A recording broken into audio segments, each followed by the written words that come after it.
ছাত্র জনতার গণ অভ্যুত্থানে স্বৈরাচার শেখ হাসিনা ভারতে পালিয়ে গেলেও থেমে নেই ষড়যন্ত্র।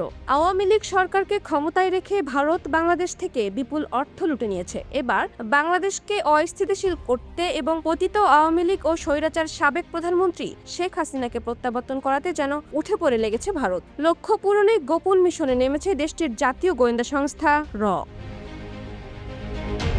ভারতীয় গোয়েন্দা সংস্থাটির নীলনকশায় বাংলাদেশে ৩০০ মানুষকে হত্যা করার পরিকল্পনা রয়েছে। এছাড়া নানা অজুহাতে পরিকল্পিত আন্দোলন বিক্ষোভ করিয়ে আগামী ২৬ মার্চের মধ্যে বাংলাদেশের চরম নৈরাজ্যকর পরিস্থিতি সৃষ্টি করতে চায় দেশটি। একাধিক নির্ভরযোগ্য সূত্রে এমন ভয়াবহ তথ্য জানা গেছে।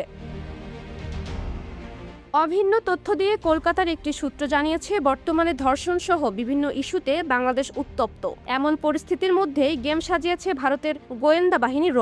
সংস্থাটি তাদের মিত্র শেখ হাসিনাকে দেশে প্রত্যাবর্তন করতে বিরোধী মনস্ক ২৪-এর আন্দোলনে অংশ নেওয়া ৩০০ মানুষকে হত্যার একটি মিশন নিয়েছে।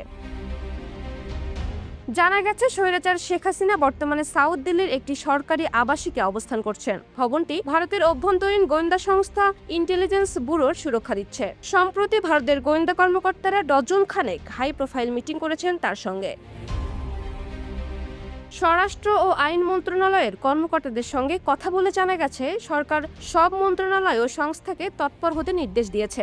দেশে যেন কোনো ধরনের অতৎপরতা না হয়। সরকারকে বেকায়দায় ফেলতে বা বিশৃঙ্খলা সৃষ্টি করতে চায় দেশি বিদেশি চক্রকে কঠোর হাতে মোকাবিলা করতে ডক্টর ইউনূসের সরকার সার্বক্ষণিক কাজ করছে। তবে বিষয়টি টের পেয়ে এরই মধ্যে সব গোয়েন্দা সংস্থাকে সতর্ক করা হয়েছে। এদিকে গত মঙ্গলবার রাতে আত্মবাহিনী জনসংযোগ পরিদপ্তর এক সংবাদ বিজ্ঞপ্তিতে ভারতীয় মিডিয়ায় পরিকল্পিতভাবে অনবরত মিথ্যাচারের প্রতিবাদ জানিয়েছে। আইএসপিআর জানায়, দেশের সার্বভৌমত্ব, অখণ্ডতা ও নিরাপত্তা রক্ষার প্রতিশ্রুতিতে বাংলাদেশ সেনাবাহিনী অবিচল রয়েছে। তবে এ বিষয়ে ডিএমপির গোয়েন্দা প্রধান যুগ্ম কমিশনার রেজাউল করিম বলেন, বিদেশে গোয়েন্দা সংস্থা টার্গেট কিলিং মিশন বা অতৎপরতা তথ্য গণমাধ্যমের মাধ্যমে পেয়েছেন। এসব বিষয়ে তারাও গুরুত্ব দিয়ে দেখছেন। দেশি বিদেশি কোনো ষড়যন্ত্র দেশের অগ্রযাত্রাকে রুখতে পারবে না বলেও জানান তিনি।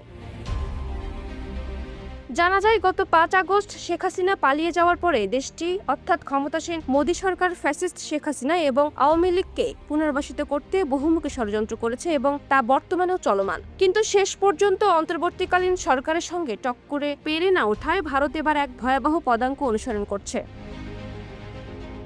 ১৩ মার্চ এ সংক্রান্ত একটি প্রতিবেদন প্রকাশ করেছে বাংলাদেশের একটি গণমাধ্যম।